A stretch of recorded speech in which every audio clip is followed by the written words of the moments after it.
and it's Energumen opening up a clear advantage in the closing stages. A breath of fresh air over fences is going to stay at the helm of the 2 mile novices. Energumen by a romping Boyle Sports has it all. Money back meetings every day. UK and Irish racing live streaming. Extra places and money back all losers offers. And a bet 10 get 40 welcome offer. Boyle Sports, this is betting. Episode number 5, proudly sponsored by Boyle Sports. Cracken's weekends racing, Ronan Groome. What a weekend it was. Very wet and windy and cold Fairyhouse with some really, really top class performances. So very much looking forward to getting stuck into them. Absolutely. First section of the show, Mr. Groome, is the Prospect Star ratings. Now, I've been a bit more generous than you have this week. I've taken Lossy Mount, Edward Stone. I've also taken Noble Yates, Ballygriffin Cottage and John Bunn, and you the remainder, Mr. Groome. Let's kick on into it. First, I suppose you haven't been very generous. No 5 stars for you. Mighty Potter, let's kick it off. You've given him a 4-star rating for the weekend, Mr. Groome.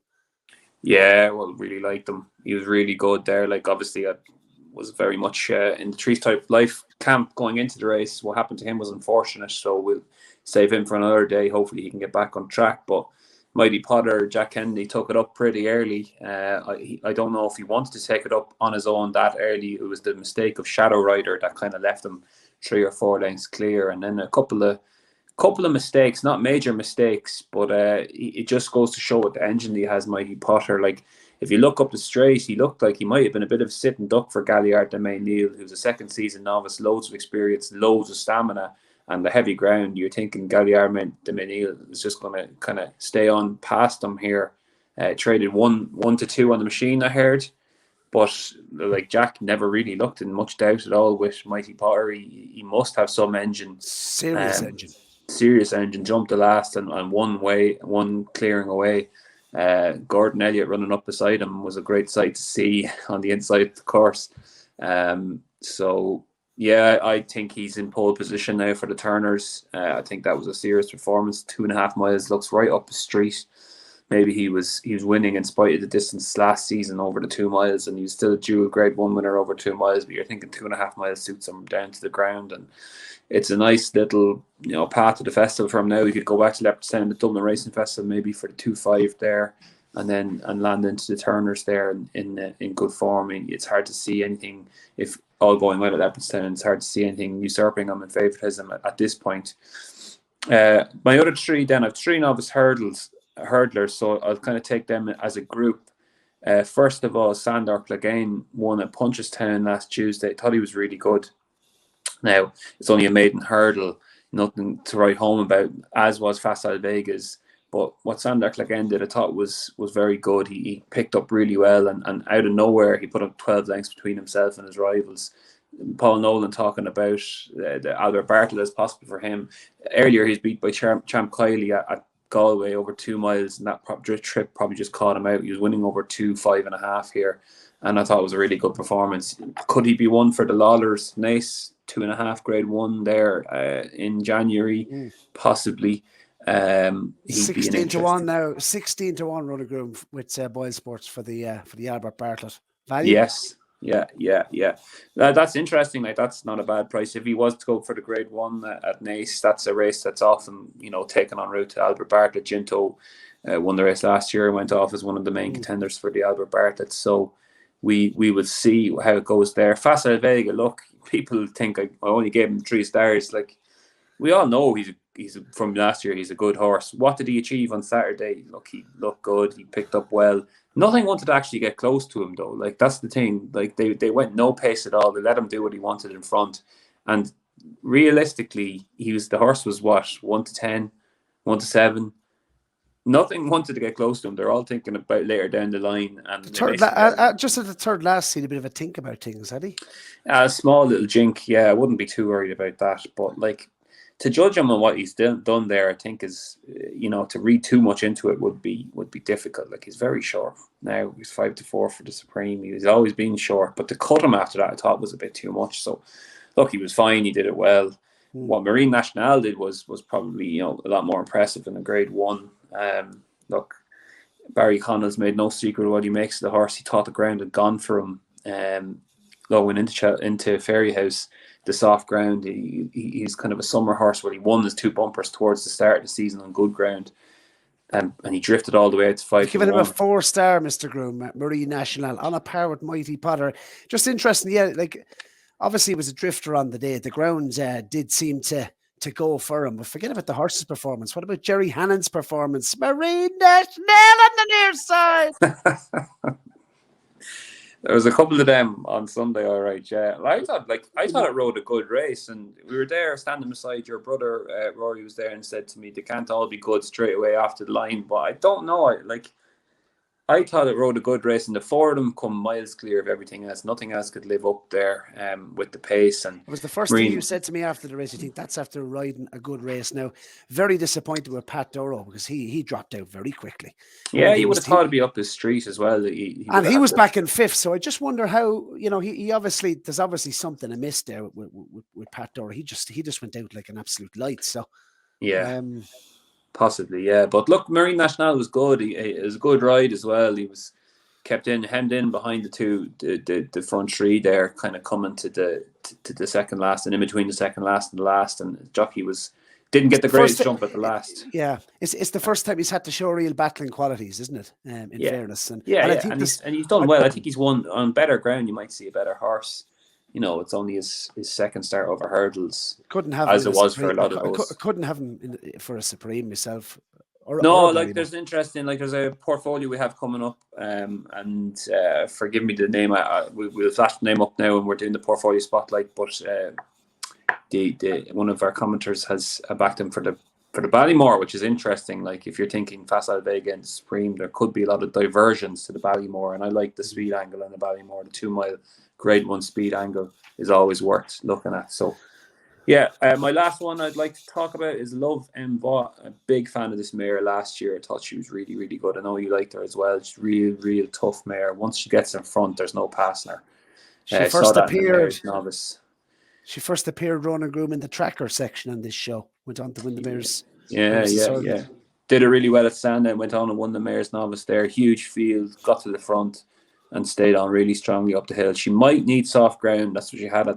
I guess it was soft enough for her just about at Sandown on Saturday. But she was only winning by a length and a half. She looked value for way more than that now. I thought she was well in control at Sandown. I think she could be a big player in the 2.5 mile division. So I gave her a nice rating, and lovely start to the season for winning that handicap hurdle. And I think she could run up another sequence again in those mares hurdles. There's nice little program there for her, and I wouldn't be surprised if she ended up back at Cheltenham unbeaten in the mares hurdles. So looking forward to seeing what she does.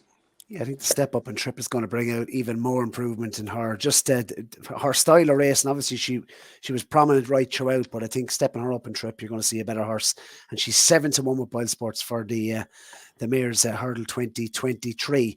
I'm going to take a quick look at mine first. And first of all, I had a look at Lassie Mount. She absolutely blew me away. Without a doubt, a 5-star performance for me. It was her first start for Willie Mullins, first start in Ireland, second start of her career. A big imposing mare. She looked very well in the parade ring prior. And look, there was a lot made, wasn't there, Mr. Groome, of the jockey bookings, Paul Townend and Zarak the Brave, Lassie Mount. The only thing I could think about is there's lots of people in the comments on at fancy prices, 10-1, and even bigger about Lassie Mount. Obviously, I said there was a lot of doubt and a lot of worry after Danny Mullins was aboard Lassie Mount, and Paul obviously went for Zarak. I don't get that. I thought you were saying this to me yesterday. Like, I wouldn't read too much into that at all. I genuinely wouldn't. It would have been a tough decision for Paul Townend to get off Zarak the Brave after what he did early on. He recorded a big time first time out over the course and distance. Looked really good. Like, I wouldn't read too much into it. I was just expecting with Lassie Mount, though, because she won from the front in France, and obviously she handled the testing conditions. But I thought what she done was exceptional. I mean, she's come there absolutely tanking into the race. She was quite buzzy early on. I mentioned, obviously, it's her first run in Ireland and second run of her career. She's plenty of size about her, but she raced on the wide outside. When I saw Danny, I suppose, dropping her in, and she was on the wide outside. The one thing is she jumped left in France, so going right-handed at Fairyhouse. possibly was a bit of a doubt. That was probably why he lined up on the wide outside. She did jump left on occasions. That was obviously one. She's not the finished article by any matter. I mean, that's why I think to do what she done first time up in a grade 3 Ronan Groome in this country was exceptional. She tanked into the race. Danny asked her between the second last and the last to sort of quicken up. She came there. She absolutely pings the last. And within 2 strides, she put the race to bed and won with her mouth open. So for me, I look, to think what's going to come with her in the second part of the season, she's only going to improve. For me, as debuts go, and for what she's achieved here, first time up in a grade 3, if I could give her a 6, I would. But 5 stars for Lossie Mount. She blew me away. I have to say, I fell a bit in love on Saturday, or on Sunday, I should say, in that grade 3. So lots more, I think, to come from her, and she is absolutely a clear favourite for me for the Triumph Hurdle. So congratulations, anyone who has got in at big fancy prices, 10 to 1 or bigger. She hasn't won yet. Congratulations. Yeah, well, look, it's look. I just think I thought it was a phenomenal performance. Edward Stone. I'm going to give him a 4.5 for Edward Stone. Energumene has a real rival in this fella. We discussed this on Sunday. You said it was very good. I said it was very good. It's a true run race. That's the first thing I will say. Your gentleman to me led them to the third last. Grenadine took them up. Edward Stone needed 2 horses to lead him here. Grenadine obviously took it up 3 out. It was what Edward Stone did between 2 out and the last. He absolutely powered to the last fence, and obviously jumps and beats a 171 rated horse. And I think Grenadine has run his race here by 9 lengths snug. This was a performance, I think, in the high 170s. And if he can bring that level of form to Cheltenham, he definitely is a rival for Energumene. What did you think? I was very, very impressed, and I think you're right to be scared.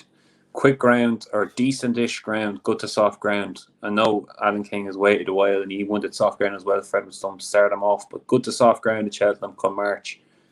I would be worried.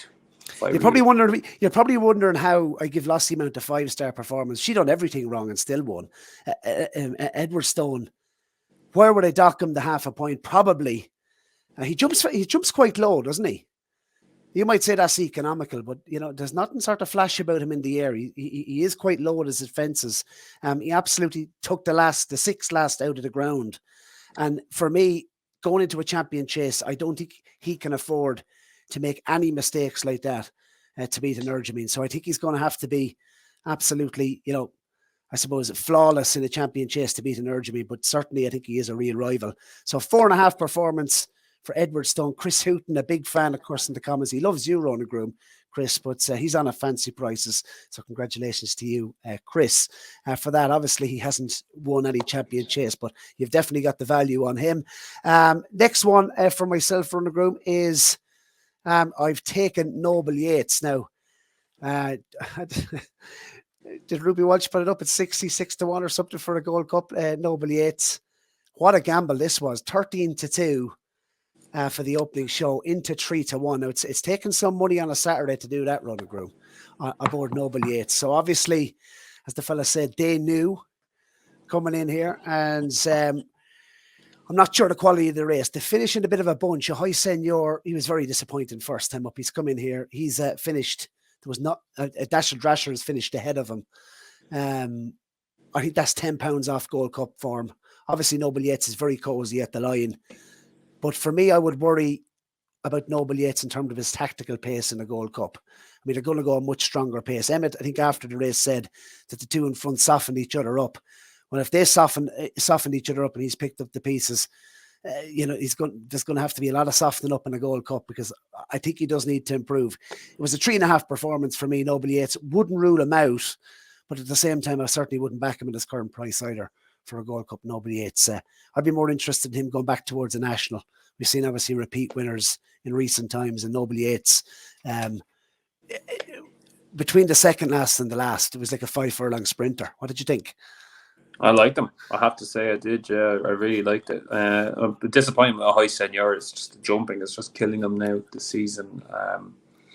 Would you worry about his tactical? Would you worry about his tactical pace in the Gold Cup though? This is Noble Yates, you mean? Yeah, obviously he does his best work. I mean, if he's there 2 out, he's a massive shout. But my worry would be he's well off the bridle by the time they even turn. I don't know. He's won a Grand National off. What did he win the Grand National off? 150 something, one low 150s anyway. If he's in the picture turning in, there's no one going to come home stronger than him. Yeah, but you've got to have a bit of pace about you to get a position early on the national, and that's what he had going out in the second circuit. He was up, as Emmett Mullins said after the race, he felt he was in a winner's position at Aintree, and that's when he started to believe. So look, he's done his best work at Aintree as well, which is you'd like to see him do it at a more undulating track. Perhaps maybe could they go to Cheltenham for the race they call the Cotswold Chase? Would that be a nice target for him now to get him some experience of the course? So, but definitely player, and what a shout by Mr. Ruby Walsh to be putting people on this at 66 to 1. Fair call. Yeah, the last one I'm going to mention, just a very brief mention for Ballygriffin Cottage. You thought it was a really decent performance. Actually, must come on to John Bond, but obviously it was just a 3-runner race at Haydock. Soft ground is the key to this horse. I think Dan Skelton did say that if it come up soft, potentially something like a Brown Advisor. Obviously, your Beauport was in there. That's a fair level of form, but it's hard to know. I mean, Keldastan is in there. He's come back off a long layoff. For me, I think Ballygriffin Cottage, he was getting plenty of weight on the day. Soft ground Haydock, I think that could be his bag. I'm not sure if I'd be interested in him come the spring. Must mention John Bond. Now, myself and yourself, we had a bit of a disagreement about this. You were mentioning, how can you just give John Bond I was actually going to give him a 2.5, but you talked him into. I'm pushing it now by giving him a 3-star rating. It was a grade 1 by name. He's beaten Monmoral by 7 lengths. He's beaten Boot Hill by 8 lengths in 2 starts over fences, and he's 4-5 for an Arkle. Mr. Groome, I can't be having this whatsoever. Willie Mullins. Yeah, you're judging the price rather than the performance. This is a discussion we had about this section. Yeah, no, I'm judging the performance. He was obviously very good down the back. For me, John Bond, I suppose the notes I have on him here is he was very, very careful at the 3 railway fences. Obviously, he had to do it the hard way, went out by himself in front. I would have loved to have seen him have a little bit more of a cut at, I suppose, the fences down by the railway. And he was shaking up between 2 and 1 out. Boot Hill is in behind. Willie Mullins hasn't even sent out a novice chaser yet. And this horse is 4-5 for an Arkle. For me, actually, I might as well just address it here now, right? Someone asked me, what's your lay? It's actually in the big question section. We're going to come to it. But one of the questions is, what's your biggest lay at the festival at the prices? For me, it's John Bond, 4-5. Anything under 2-1, I mean, it's crazy. Absolutely craziness. I'll be taking that on all day long about John Bond. Yeah, no, can't be having that whatsoever. Boyle Sports has it all. Money back meetings every day. UK and Irish racing live streaming. Extra places and money back all losers offers. And a bet 10 get 40 welcome offer. Boyle Sports, this is betting. Mr. Groome, next section of the show is, of course, the tracker horse. What have you got for us this week? Yeah, I got a hold for a horse that ran second in the maiden hurdle at Fairyhouse on Saturday. All the chat was about the winner here, Paul Nolan's Joyo Machine, who did win well, absolutely. But the horse in second is the horse Willie Mullins called Viva De Vito. Pulled like the proverbial train the whole way through this race. Was actually well backed, went into favourite, but never settled in front. This is his first start over hurdles, and I just went down and I just thought this was a fair performance for him to finish second, 8 lengths ahead of Kansas City Chief in third, who ran very well in the maiden hurdle last time he was seen as well. So I think that could be a fair maiden hurdle going forward. The race is actually running a quicker time than Facile Vegas, if I'm not mistaken. This horse is a good horse. Won his bumper by 16 lengths in Chamor last season. Ran mid-division, then over in the champion bumper at Cheltenham before running fourth at the Punchestown bumper. So his first start of the season, thought he did a lot wrong and still finished second. So I think he could be a force in graded hurdles when he learns to settle a bit better. Yeah, my tracker horse, Ronan Groome, for this week is a horse trained by Dan Skelton. And you've mentioned Love Envoy. Playful Saint was only beaten 3 parts of a length by Love Envoy. He was just having his third start. Quite lightly raced, actually. It's a 7-year-old, is Playful Saint. But was only having his third start for Dan Skelton. He's only had 5 career starts. in the UK since transferring from France. Won on debut last season off a mark of 122, but it was a very interesting. I thought he'd done his best work at the finish, eye-catching, staying on late, finished second of 9 runners off a mark of 125. He's got up 3 pounds for that. Jumped well. As I mentioned, he's a very, very lightly raced 7-year-old. Probably hasn't been the most straightforward. Won in France in 2019. And obviously, it's taken a while for us to see the best of him on the track. But I think there could be more to come from that one. That's Dan Skelton's Playful Saint. Certainly worth watching that ride back. Download the BOYLESPORTS app and receive generous offers for new and existing customers. BOYLESPORTS, this is betting. Next section of the show, Mr. Groome, is, of course, the big question. And we do have 3 questions in from our viewers, and we've addressed one of them already.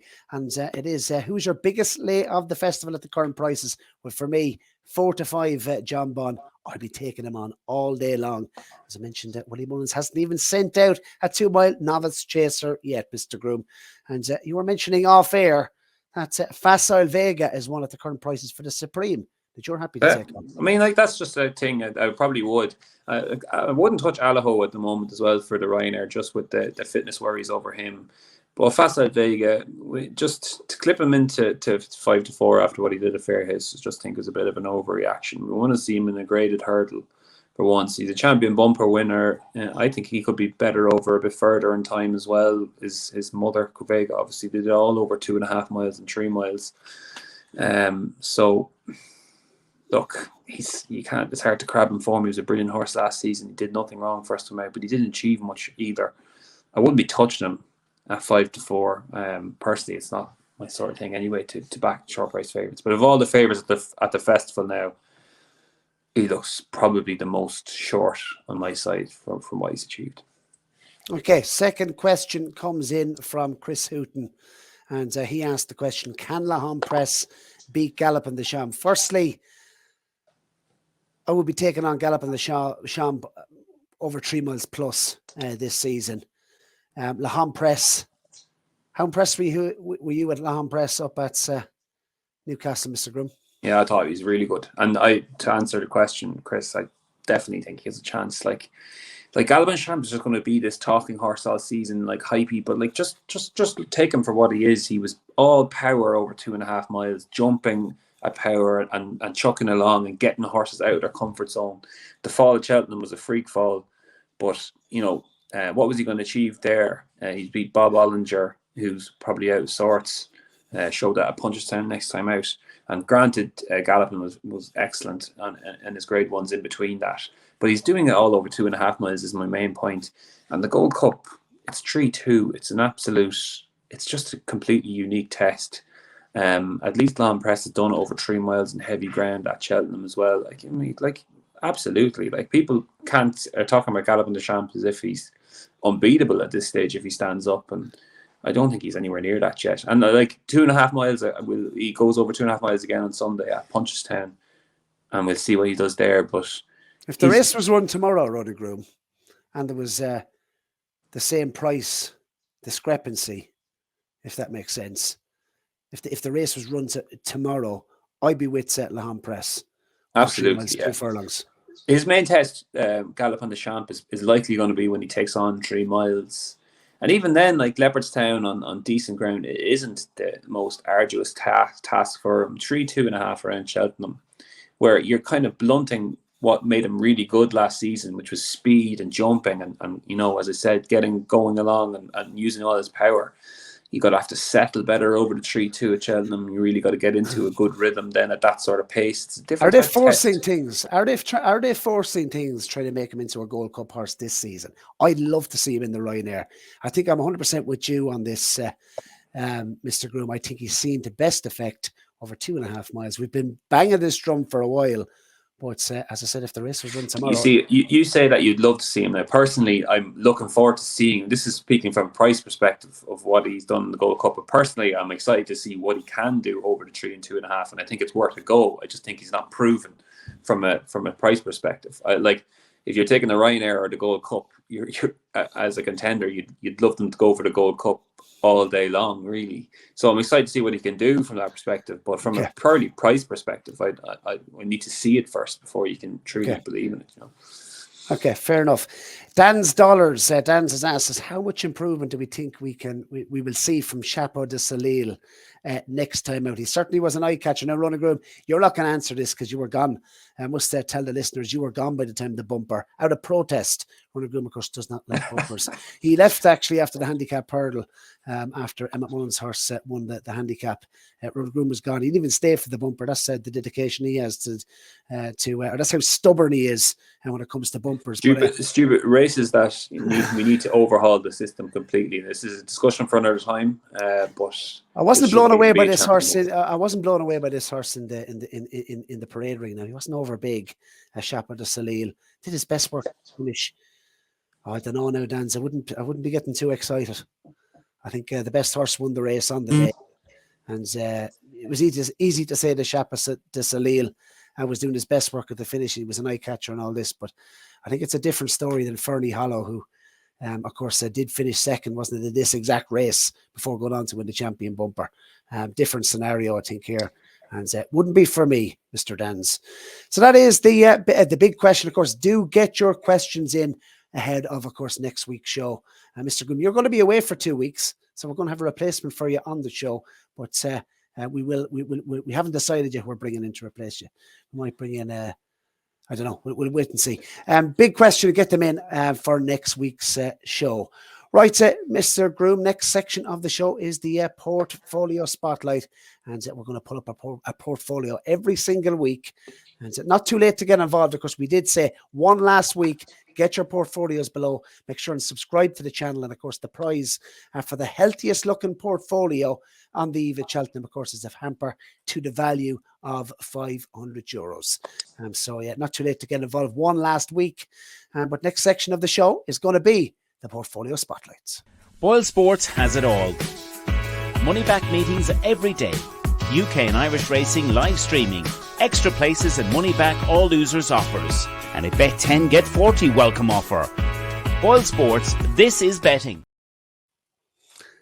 Mr. Groome, portfolio spotlight time, and it is the time for us to critique portfolio. Of course, we are 4 weeks in, but Chris has gone on holiday, so he's put his fifth selection in early, and it's Chris from Roscrea, County Tipperary. It's a long way to County Tipperary, Mr. Groome. It is, but you got some nice selections there. I wonder where he's gone on his holidays, Chris. Let us know. Let us know where you're off to. A nice little curse, a bit of winter sun, hopefully. But look, got a few nice selections there. Dysart Dynamo in a 16s. I know you'll give that a big thumbs up. And I was just thinking there again over the weekend, like it's hard to argue with the Supreme form again. Like if you needed any more proof that it was an absolute rasper of a race, you got it from Mighty Potter and John Bond again at the weekend. And Dysart Dynamo was obviously pushing the pace up there with John Bond, so can't wait to see what he does over fences, but still yet to see him, I guess. Absolute Tard, yeah, it's a case of hoping for the best there, that he can come back. I did say I thought he was a big price. Walking on Air is an interesting one, isn't he? 50-1 each way for the stairs hurdle. Well, of course, he was beaten last weekend, so I think that slip is in the bin. But the interesting one here, Mr. Groome, is Marine Nationale. Now, you did mention. Yeah, that's what I was saying. Yeah, just interesting, as in, could there be a few swervers of Facile Vega in the for the Supreme? And he's into 8-1 now. He's into 8-1 from 20-1 for the Barrymore, and. As you mentioned, that the Supreme, if that's the route Facile Vega goes down, if he sticks to 2 mile, you know, how many is going to line up on the day, and could this be the more competitive looking race? Yeah, well, there's a lot of wars going under the bridge, but like Marine Nationale, I believe goes for the Dublin Racing Festival next. Going to skip Christmas. So he go for the race there, the race that I think it's called Deloitte. It's a Chanel Pharma, I think, sponsor it now. It's a 2 mile grade 1. And the Sir Gerhard won that last year, and Three Stripe Life, and the pair then went up to the Ballymore trip then. Like I like that angle of the 2 mile speed going up to the Ballymore. So I could easily see it. And you see the way he stayed on Marine National, like he really powered home on rain softened ground, and you know did something that he seemed to surprise his trainer in the way he stayed on as well. So yeah, absolutely a good shout to go for the Ballymore. Speculative shout, but it might well pay off for Chris. And absolute notions because he's got the week 5 selection in there. Gordon, I found Gordon's like he's in the 2 mile grade 1 at Christmas, but he's not going to run there by all means. I think Gordon is already thinking about upping him a trip, so that could easily be a race that he ends up in as well. So that's an interesting one too. Yeah, of course, we did mention the race won by Absolute Notions was once won by Commander of the Fleet for Gordon Elliott before going down the Albert Bartlett route. So that's I did think, you know, he did his best work at the finish. He seemed to hit a flat spot as well. Absolute Notions. He was certainly on my radar for an Albert Bartlett's Mr. Chris Neville. Enjoy the holidays. Do let us know where you are. And as I said, we will be putting up a portfolio every single week moving forward, right throughout the remainder of the series. Boyle Sports has it all. Money back meetings every day. UK and Irish racing live streaming. Extra places and money back all losers offers. And a bet 10 get 40 welcome offer. Boyle Sports, this is betting. Time to shine, Mr. Groome. It's Ante-Post Selection time, and we're on to week 5 still. You've already put up 4 selections to date. I'm just going to run through them very, very quickly. You will see them down below. My selections: Dysart Dynamo 12-1 for the Arkle, Scarlet and Dove 10-1 for the Mayor's Chase. Statler, will we see him this weekend in the John Durkin? Put him in at 20-1 for the Gold Cup. And Lucia was last week's pick for myself at 6-1. Mr. Groome, you've had a bit of a shocker in the early weeks. Gentleman to me, when that's bombed out at 14-1 for the Champion Chase. Beauport 16s for the Brown Advisory. Echoes and Rain, she was going very well when she came down. So that was a good selection, I think, at 12-1 for the Mayor's Hurdle. And Three Stripe Life, once again, we won't dwell on it, Mr. Groome, but we don't know how well he would have, I suppose, performed on thoughts on both of those, Echoes and Rain and Three Stripe Life. Echoes and Rain is an eye catcher. I thought she was still going well. She's been ridden confidently. What disappointed me was she took hold again, which was something I thought the angle into her was that she might settle a bit better having run on the flat. She just doesn't do herself any favours. She races too keenly over the 2.5 miles, but I still think she could be an improved horse, even taking into account the fact that she races keenly. But she was about to run a big race, I think, and Patrick Mullins hadn't really gone for her at all. So look, it would have just been interesting. Would have been interesting to see how she fared, but I think that's live. I think that's still live for the mares. So and we wait to see what Three Stripe Life can do. Like, it's just one of those ones that you got to scratch that one off. I still think he could end up in the Turners. That's the race probably for him. But obviously back to the drawing board now and see where he ends up next. Super. Well, time to shine. Don't delay. Week 5 selection is. Yeah, I've gone for ASHROE Diamond. I'm going to back this Royal Bond form. I thought it was a good race. I thought she stepped up pretty very, like from what she did first time out at Naas. She kind of scrambled home a bit there from Kansas City Star. That form doesn't look very good, but it was her first start of the season over hurdles. And she stepped up significantly to finish 3rd to Marine National in what was a very, very strongly run race, as we said. I think the front 4 have come 85 lengths clear there from the rest of them. 3 horses pulled up and the race couldn't really last it out on the soft ground. So I think that was a fair effort for a mare only having her second start over hurdles. I know a lot of them were very unexposed, but she was classy enough last season. She obviously won the mare's bumper at over at Aintree. She was impressive there. She was 4th in the ground as well, Ronan Groome. The ground wouldn't have been to, I suppose, some of her better form was on more decent ground. She took a good blow. She took a decent blow. I think Paul Town reported on first start. I think she stepped forward again. That was a really good run. Absolutely. I mean, like when she went to Leopardstown last year, she was still a maiden and she finished 4th in that Leopardstown, the grade 2 bumper there, and went on to Cheltenham. Was very good. Like what she's achieved in the Royal Bond, like that form is ahead. I would have it ahead of what Lucia did. And she's twice the price. So she's 3rd in the grade 1 to Geldings there. When she goes back to her own sex, there should be lots of opportunities for her. Now, granted, I did get fucking caught with this last season and back to statuaire when she won this race, and she turned out to be a bit of a dud. But I think this mare, the race was much more truly run this time, and she's a Grade 2 winner of a bumper as well. I think she could be pretty good, and she, come March time, she could be a leading contender for the Mares Novice Hurl. So I got involved with her at Boyle's enhanced price of 8-1, which I think is fair value. Absolutely, and that's price will be available until noon tomorrow. So do take advantage if you do fancy our selections and want to follow us in. And those enhanced prices, of course, at 12 noon on Wednesday. That price is available. Link is in the description.